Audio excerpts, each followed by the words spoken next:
यहाँ भी वही तीन आपको दिए हुए हैं पॉलिनोमियल्स। तो इसमें आपकी मर्ज़ी है कि आप इसको किस तरह करना चाहते हैं। मुझे लग रहा है कि यहाँ भी मुझे पहले और थर्ड पॉलिनोमियल, पहला और तीसरा पॉलिनोमियल, इसको डिवाइड पहले करना चाहिए, क्योंकि इसमें अब तीनों ही पॉलिनोमियल्स 3 डिग्री के हैं। 3 डिग्री, 3 डिग्री, 3 डिग्री। लेकिन नंबर ऑफ टर्म्स इसमें और इसमें सबसे ज़्यादा हैं, चार चार हैं। तो इसको आप यूज़ कर सकते हैं सबसे पहले, यानी कि पहला पॉलिनोमियल और जो तीसरा पॉलिनोमियल है, इसको मैं यूज़ करूँगा। इसके अंदर सेकंड नंबर पे 1 आ रहा है, यानी कि 1x² है सिंपल। यहाँ 2 आ रहा है, तो इसको मैं बाहर रखूँगा। जो छोटी वैल्यू होती है वो बाहर होगी।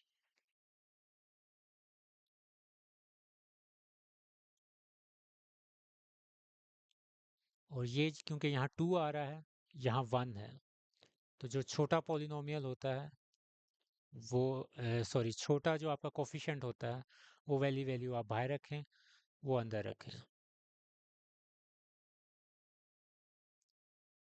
इससे कुछ फ़र्क नहीं पड़ता, ये याद रखें। ऐसा नहीं है कि अगर आप इसको बाहर रखते हैं कि तो मैथमेटिकली कुछ हलचल आ जाएगी, गड़बड़ हो जाएगी, ऐसा कुछ नहीं है, बिल्कुल भी नहीं है।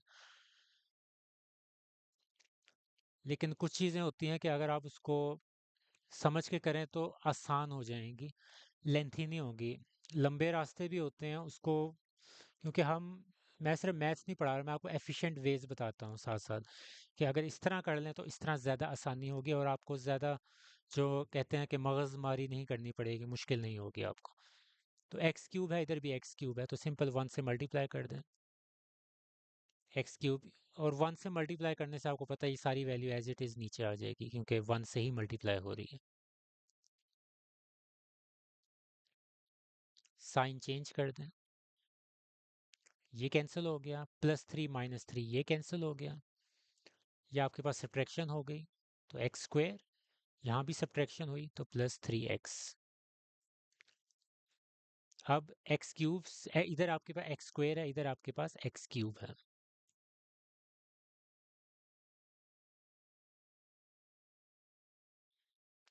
अब गलती से भी यहाँ से आप x कॉमन नहीं लेना। मैंने आपको बताया था कि जब आप एक दफ़ा डिवीजन स्टार्ट कर देते हैं, तो तब आप बीच में अगर आपको कॉमन लेना है तो सिर्फ आप नंबर्स को, जो कोफिशिएंट्स होते हैं ना, उसको आप कॉमन निकाल सकते हैं। वेरिएबल्स को आप कभी भी कॉमन नहीं निकालेंगे जब आपकी डिवीजन हो जाती है। आप शुरू में निकाल सकते हैं, जिस तरह आपको याद होगा कुछ दो क्वेश्चंस थे गालिबन, उनमें मैंने किया भी था ये, कि एक्स वगैरह कॉमन निकाला था, लेकिन यहाँ नहीं।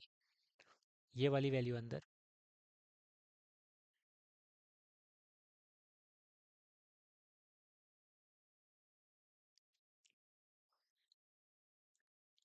यहाँ x² है, यहाँ x³ है, तो सिंपल x से मल्टीप्लाई कर दें।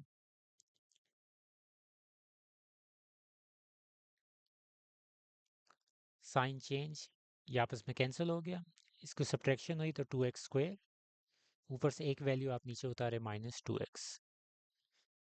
यहाँ आपके पास x² है, यहाँ -2x² है, तो सिंपल -2 से मल्टीप्लाई कर दें, तो आपके पास यहाँ -2x² हो जाएगा। फिर -2 को 3x के साथ मल्टीप्लाई करें तो -6x। Sign change, cancel, 6x -5x, आपके पास x आ जाएगा। आखिरी वैल्यू जो है वो 3 है, वो आपने नीचे उतार दी। अब ये आपके पास x है, ये x² है, तो x+3 आपका अब आ जाएगा बाहर, और x² + 3x अंदर। तो x है, इधर x² है, तो सिंपल x से मल्टीप्लाई कर दें, तो ये x²। 3 को x से मल्टीप्लाई करते हैं तो 3x। ये आपका x+3 है, ये अब फिलहाल HCF है। अब ये वाली वैल्यू रह गई ना, तो x³ -7x + 6। तो x+3 को बाहर रखें, और जो ऊपर वैल्यू थी x³ -7x + 6।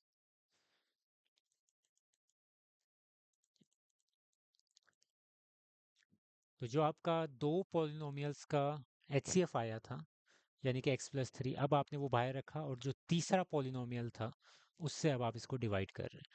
इधर x है इधर एक्स क्यूब है, तो एक्स स्क्वेयर की बस ज़रूरत है, मल्टीप्लाई करेंगे तो एक्स क्यूब आ जाएगा। 3 है, 3 को एक्स स्क्वेयर से मल्टीप्लाई करें तो लिखने की जगह नहीं है क्योंकि यहाँ आपके पास एक्स स्क्वेयर है ही नहीं, तो इस वजह से आप इसको अलग लिखेंगे। साइन चेंज करें, ये कैंसिल हो गया। अब बड़ी वैल्यू 3x² वाली होगी, तो -3x²। माइनस इसलिए आ रहा है क्योंकि यहाँ साइन चेंज हो चुका है, तो इस वजह से -3x²। फिर ये -7x, फिर ये +6। अब यहाँ x है, यहाँ -3 है और x² भी है, तो -3 और एक x, तो यहाँ पर मल्टीप्लाई होंगे तो आपके पास -3x² हो जाएगा। फिर 3 को आपने -3 से मल्टीप्लाई करना है, तो -9 और साथ में ये x।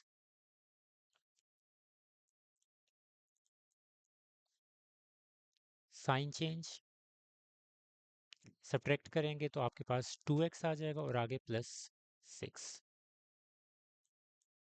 यहाँ x है, यहाँ आपके पास 2x है, तो सिंपल 2 से मल्टीप्लाई कर दें। 2 को x से मल्टीप्लाई किया 2x, 3 को 2 से मल्टीप्लाई किया तो 6। कैंसिल हुआ। आपके पास जो फाइनल रिजल्ट है, फाइनल HCF, वो x+3 आ गया।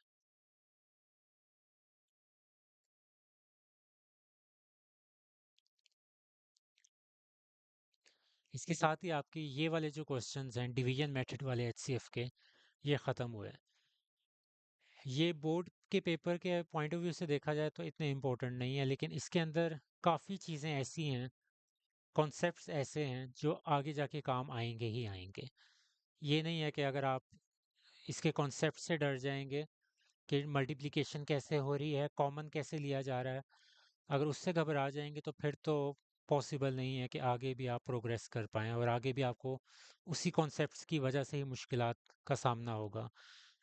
10th में, फर्स्ट ईयर में, सेकंड ईयर में अगर कोई बंदा मैथमेटिक्स को ऑप्ट करना चाहता है, first year second year ICS करनी है, तो उसमें आगे जाके मुश्किलात होंगी अगर आपके यहाँ कॉन्सेप्ट्स ये क्लियर नहीं होंगे। कॉमन वाले कॉन्सेप्ट्स पहले तो जो 2 चैप्टर हैं उनको अच्छी तरह करें, नहीं समझ आ रही बार बार वीडियोस देखें। अगर आपके पास कोई और टीचर्स हैं उनसे समझें, कोई फिजिकल टीचर जो आपके पास हैं जिनसे आप जाके पढ़ सकते हैं उनसे समझें, मेरी वीडियोस देखें। बाकी अगर मेरी वीडियो से नहीं समझ आ रहा, दूसरी वीडियोस देखें। ये कुछ कॉन्सेप्ट्स ऐसे होते हैं, कुछ बच्चों के माइंड तेज़ होते हैं, फ़ौरन पिक कर लेंगे। अगर नहीं है तो फिर मेहनत करें, बार बार उसको प्रैक्टिस करें। अल्टीमेटली आपको वो चीज़ आपकी रग रग में बस जाएगी, तो फिर आपको ये मुश्किलात का सामना नहीं होगा। क्योंकि मैथ्स वाहिद सब्जेक्ट ऐसा है जिसको प्रैक्टिस डिमांड करता है। ये नहीं है कि आपने किताब देखी या वीडियो देख ली और उसको 10 मिनट की 15 मिनट की वीडियो देखी और आंखें बंद कर ली, उसके बाद एक दिन गुजर गया, 2 दिन गुजर गए और पेपर के दिन आप दोबारा वीडियो देखेंगे तो आपको ज़रा भी समझ नहीं आएगा जब तक आप उसको रेसिप्रोकेट नहीं कर सकते, तो तब तक आपका फ़ायदा नहीं है। मेरी वीडियोस देखते हैं तो साथ रजिस्टर लेके बैठा करें, बीच में पॉज कर दिया करें वीडियो को और उस टाइम सोचा करें कि आगे मैं क्या स्टेप ऐसा करूँगा, तो फिर जाके आपको ये फ़ायदा होगा। और फिर वीडियो दोबारा अनपॉज करके देखा करें कि क्या जो मैं सोच रहा था या सोच रही थी, क्या मैं वही स्टेप मैंने किया है या नहीं किया, तो उससे आपको ये वीडियोस का फ़ायदा होगा। वरना वीडियोस का फ़ायदा तब होगा जब आप इसको प्रैक्टिस करेंगे।